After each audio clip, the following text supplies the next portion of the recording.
পরীক্ষার আগে স্ট্রেস থেকে যেটা হয় যে কম বেশি স্ট্রেস অ্যাংজাইটি আমাদের সবার হয় পরীক্ষার আগে।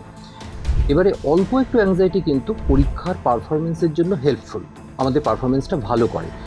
যদি একদমই অ্যাংজাইটি না থাকে তাহলে দেখা যায় তার পরীক্ষায় পারফরমেন্স ভালো হয় না, কারণ তার কনসেন্ট্রেশন সেরকমভাবে তৈরি হয় না, দিতে পারে না, এবং তার প্রিপারেশন ভালো হয় না। কিন্তু মডারেট অ্যাংজাইটি হলে পারফরমেন্স ভালো হয়। কিন্তু যদি খুব বেশি অ্যাংজাইটি হয়, পারফরমেন্স নিয়ে খুব বেশি টেনশন করে, তখন কি হয়, সেই পারফরমেন্সটা খারাপ হয়। এটা একটা কার্ভ আছে। কার্ভটা হচ্ছে যে ইনিশিয়ালি অল্প স্ট্রেস, অল্প অ্যাংজাইটি, পারফরমেন্স অল্প, তারপরে আরেকটু অ্যাংজাইটি বাড়লো, পারফরমেন্স বেশ ভালো, তারপরে আরও অ্যাংজাইটি বাড়লো পরীক্ষা নিয়ে, তখন আবার পারফরমেন্স কমে গেল। সুতরাং আমাদের লক্ষ্য হচ্ছে যে মডারেট বা অল্প কিছু অ্যাংজাইটি থাকুক পরীক্ষা নিয়ে, একদম অ্যাংজাইটি ফ্রি থাকাটাও ভালো নয়। কিন্তু যদি খুব বেশি অ্যাংজাইটি হয় তখন এক্সামিনি যেটা হয়, সে কোল্যাপস করে যায়, তার একটা নার্ভাস ব্রেকডাউনের মতো হয়, সে কিছুই মনে করতে পারছে না। এইরকম একটা ফেজে যদি সে যায় এবং তার যদি মনে হয় যে আমি ঠিকভাবে কনসেন্ট্রেট করতে পারছি না, আমি প্রিপারেশন নিতে পারছি না, তখন তার এই পরীক্ষা স্ট্রেসজনিত সমস্যার জন্য তার একটা হেল্প নেওয়ার, প্রফেশনাল হেল্প নেওয়ার প্রয়োজন। একটানা পড়া কখনোই ভালো নয়। আমাদের ব্রেন সাধারণত 1 ঘন্টা পর্যন্ত, সেটা কোনো লেকচার ক্লাস শুনলো বা নিজে পড়ছে, 1 ঘন্টা পর্যন্ত আমাদের ব্রেন খুব অ্যাক্টিভ থাকে। তারপরে কিন্তু ব্রেন ফেটিগড হতে শুরু করে। বাবা মার তো অবশ্যই সেটাকে বুঝে চলা দরকার। অনেক সময় এখনকার বাবা মারা এই ব্যাপারগুলোতে অনেক সচেতন হয়েছেন। তারা হয়তো ভার্বালি মুখে কিছু বলেন না ছেলে মেয়েদের, কিন্তু তাদের ভিতরে যে টেনশনটা চলতে থাকে।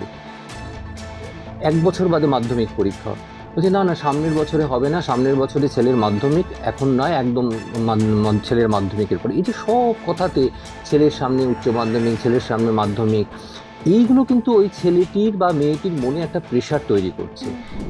পরীক্ষা যত এগিয়ে আসে, অনেক ছাত্রছাত্রীর মধ্যেই দুশ্চিন্তা আর চাপ বাড়তে শুরু করে। এই এক্সাম স্ট্রেস ঠিকভাবে সামলানো কিন্তু ভীষণ জরুরি। কিন্তু কিভাবে এক্সাম স্ট্রেস সামলানো যায় সেটা নিয়েই আজ আমরা কথা বলবো। নমস্কার, আমি মৌপ্রিয়া এবং আমাদের সঙ্গে এই মুহূর্তে রয়েছেন গৌরীদেবী হসপিটালসের সাইকিয়াট্রি ডিপার্টমেন্টের professor doctor Pratanu Saha. Sir, আপনাকে অনেক অনেক স্বাগত জানাই। নমস্কার, আমি doctor Pratanu Saha, psychiatry professor, Gauridevi institute of medical science and hospital, Durgapur. Sir, প্রথমেই জানতে চাইবো, পরীক্ষার আগে টেনশন হওয়াটা তো স্বাভাবিক, এটা সবার হয়, কিন্তু এই স্ট্রেসটা কখন একদম মানসিক একটা অবসাদে পরিণত হয়? পরীক্ষার আগে স্ট্রেস থেকে যেটা হয় যে কম বেশি স্ট্রেস অ্যাংজাইটি আমাদের সবার হয় পরীক্ষার আগে। এবারে অল্প একটু অ্যাংজাইটি কিন্তু পরীক্ষার পারফরমেন্সের জন্য হেল্পফুল, আমাদের পারফরমেন্সটা ভালো করে।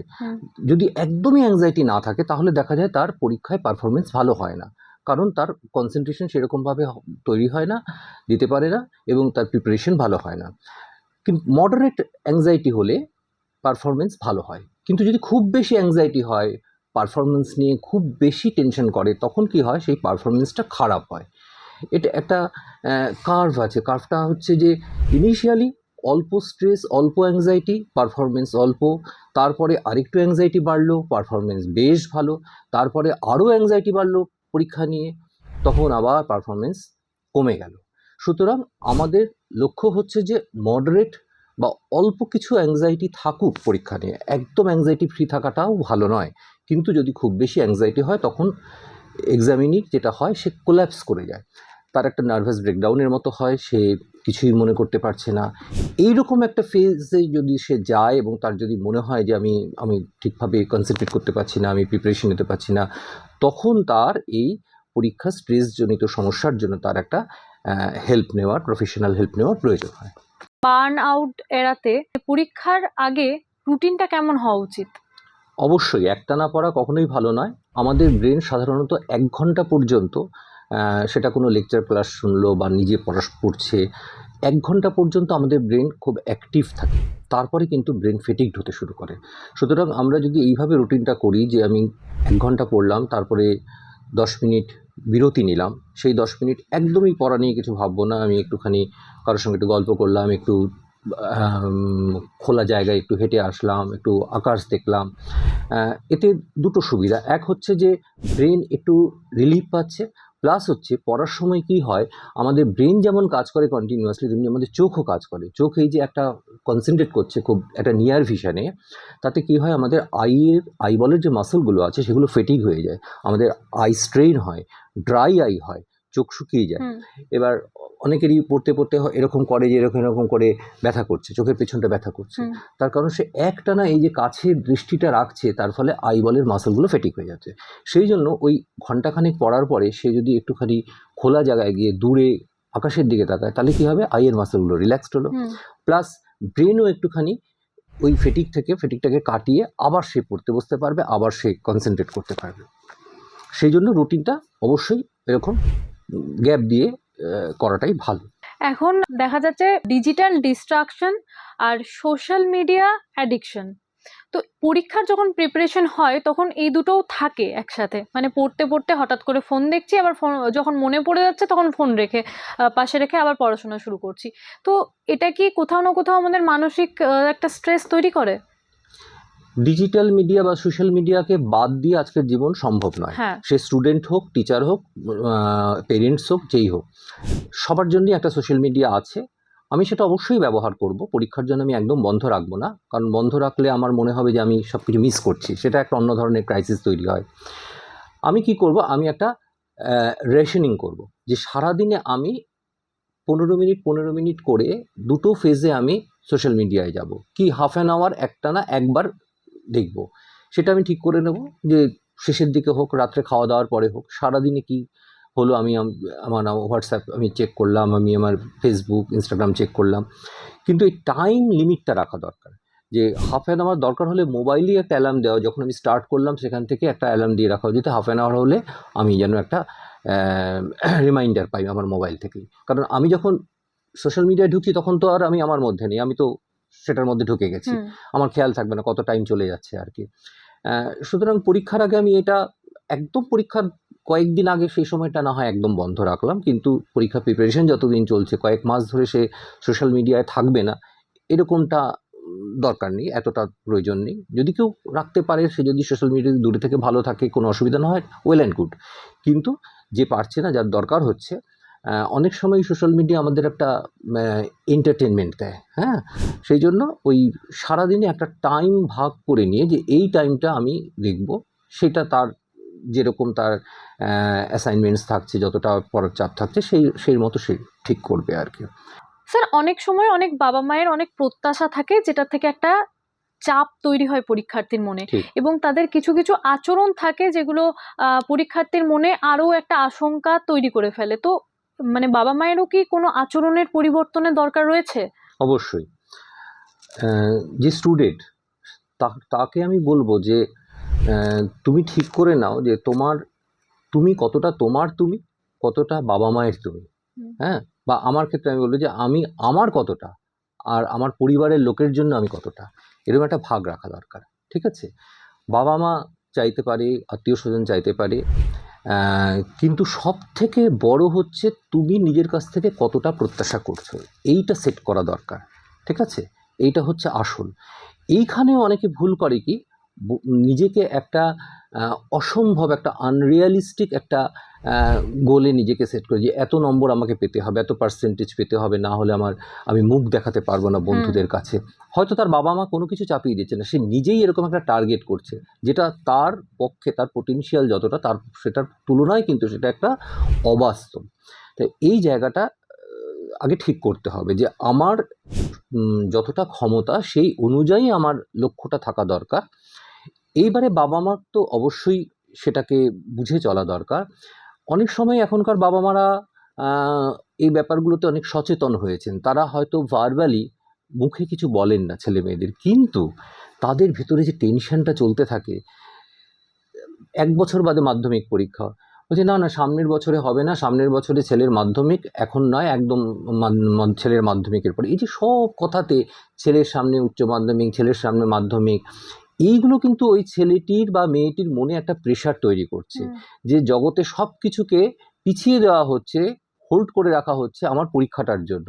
তার মানে আমার পরীক্ষাটা কতখানি ভাইটাল, যে আমার পরীক্ষাটা যদি খারাপ হয় তাহলে কিন্তু সমস্ত জগৎ কিন্তু কোল্যাপস করে যাবে আমার বাবা মায়ের কাছে।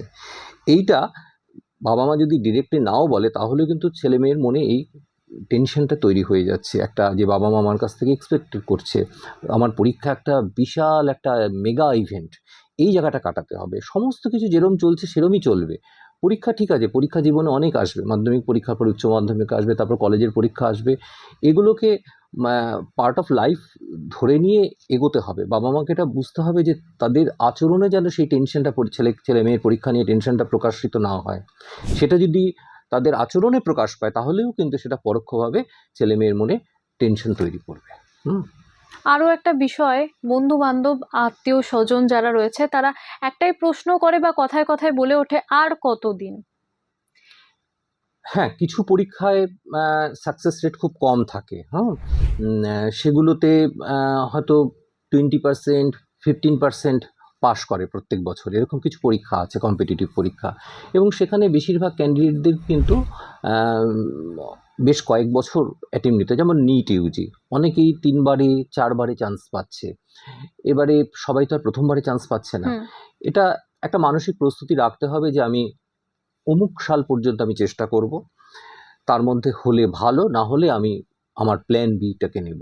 মানে প্ল্যান বি রাখাটা খুব প্ল্যান বিটা জরুরি। রাখা দরকার, যে একটা পরীক্ষা এটাকে আমাকে সাকসেস পেতেই হবে, না হলে আমার জীবন মিথ্যে হয়ে যাবে, এই ব্যাপারটা যেন মাথার মধ্যে কাজ না করে।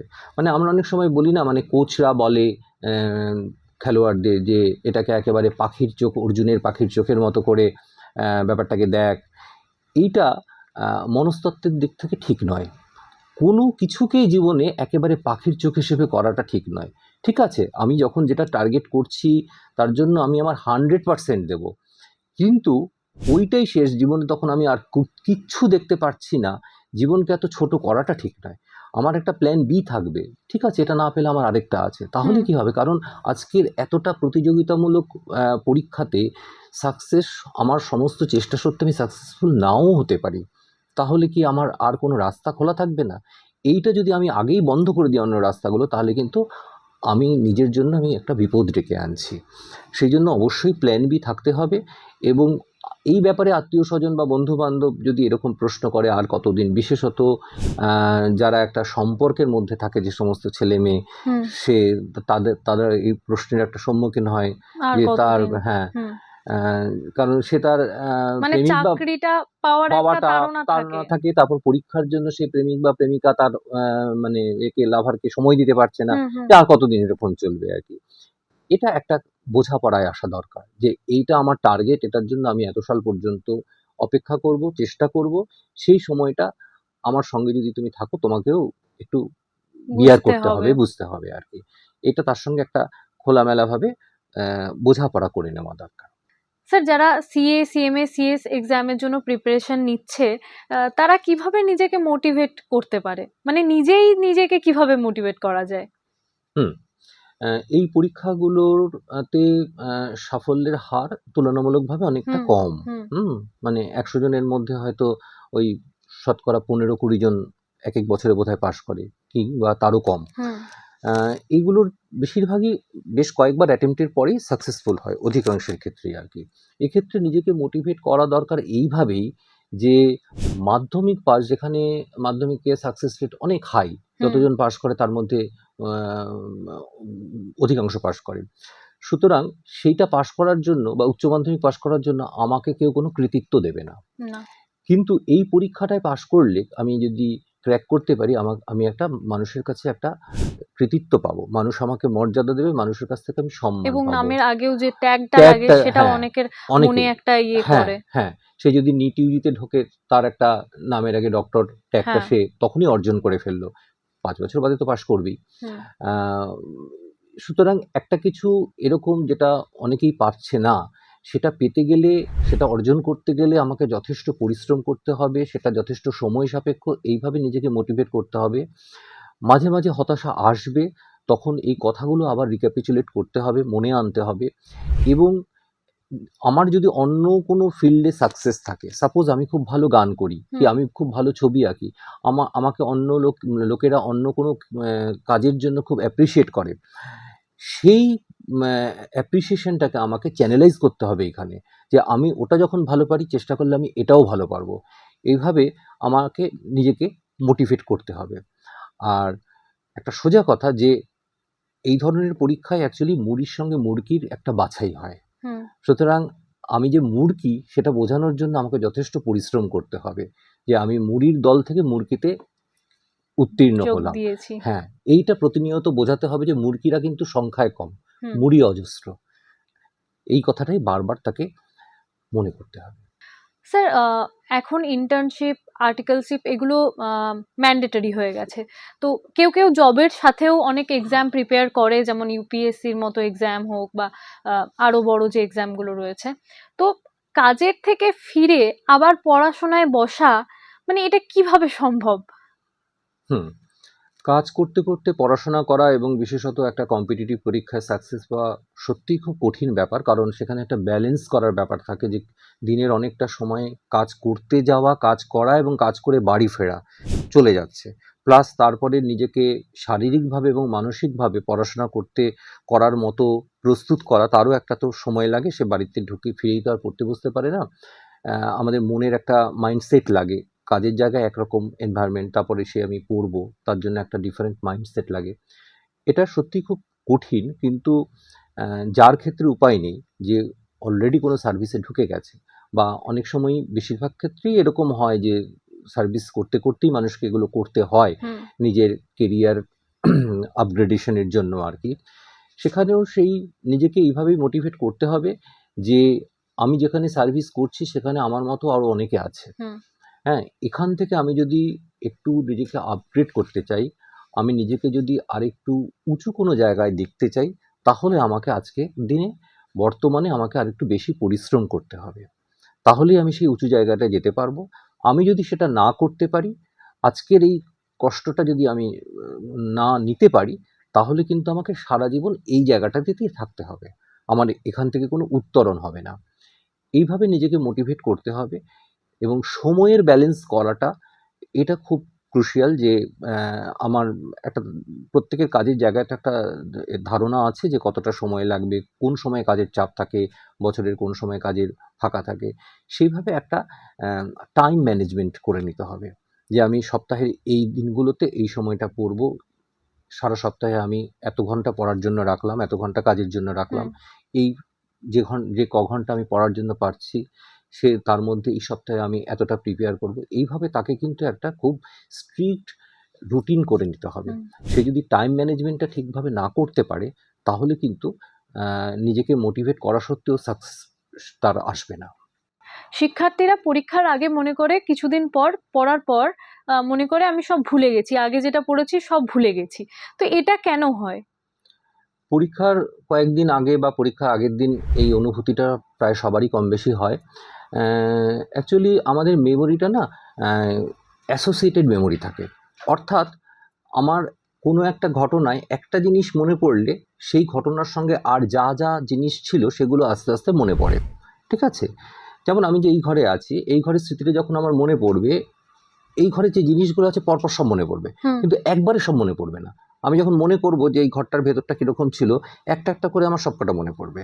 তেমনি পরীক্ষার্থীরা আসলে আশা করে যে সে যেই মুহূর্তে সে কোনো জিনিস একটা ভাবছে, তার পুরোটা সে কেন রিক্যাপিচুলেট করতে পারছে না। সেটা হয় না, কারোরই হয় না। সে প্রথমে একটা জিনিস মনে করবে, একটা জিনিস লিখতে শুরু করবে, আস্তে আস্তে সুতোর মতো মেমোরিটা আসবে, আচ্ছা। একটার পর একটা আসবে, এসে যাবে। কিন্তু তাকে তার জন্য কনসেন্ট্রেট করতে হবে।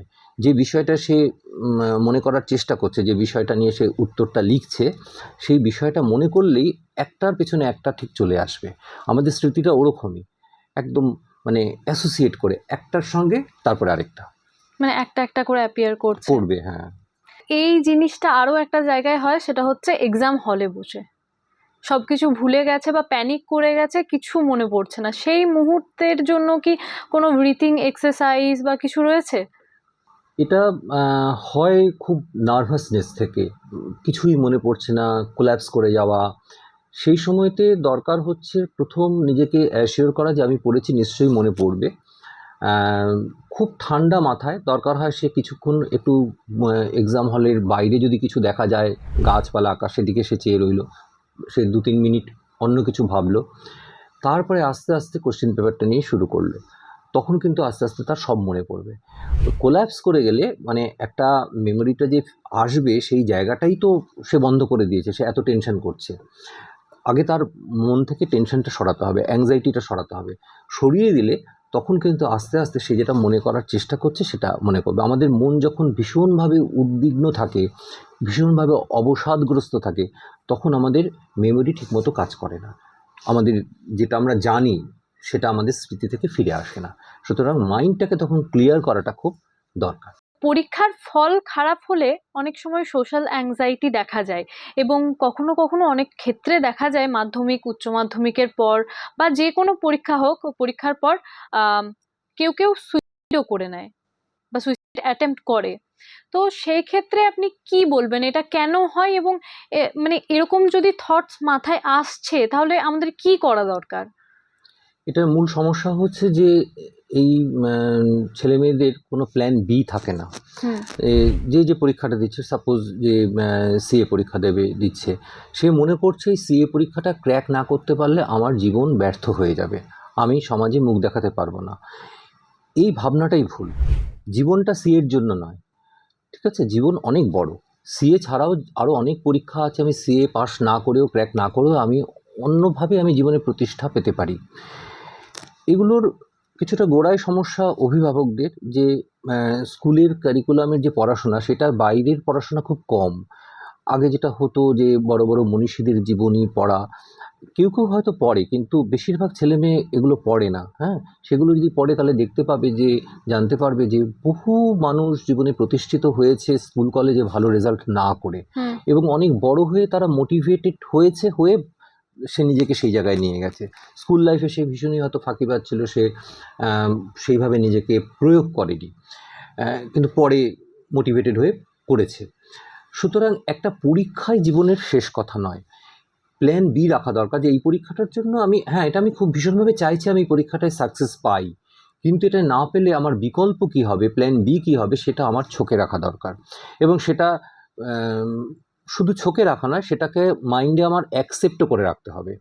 এই নয় যে আমি দুধ পেলাম না বলে ঘোল খাচ্ছি। ঘোলটাও কিন্তু যথেষ্ট উপাদেয় খাদ্য, এইটা মনকে বিশ্বাস করাতে হবে যে ঘোলটাও খারাপ না, এই ঘোলটা খেয়েও আমি যথেষ্ট কাজ করতে পারবো।